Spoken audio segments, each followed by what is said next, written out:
how to activate a new Discover Debit card online from desktop. Hey everyone, welcome back to the channel. So if you got a new Discover Debit card, well here is how to activate it online from your desktop. So now without further ado, let's get started. So first thing first, open any web browser and now here once inside, you can just click on the search bar and simply search for Discover Bank. And now here from the search result, just click on the first link and after that, you'll be prompted to the official website of the Discover Bank.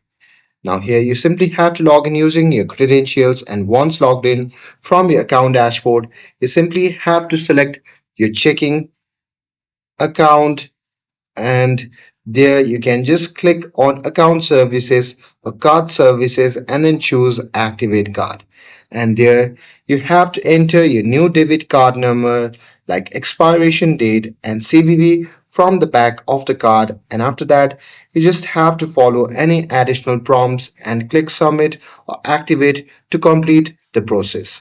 And with that, you will see a confirmation message on a screen and your card will be ready to use immediately. And that's it. That's how you can activate a new Discover debit card online from desktop.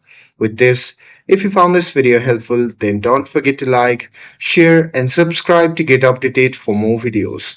Thanks for watching, and I'll see you in the next video.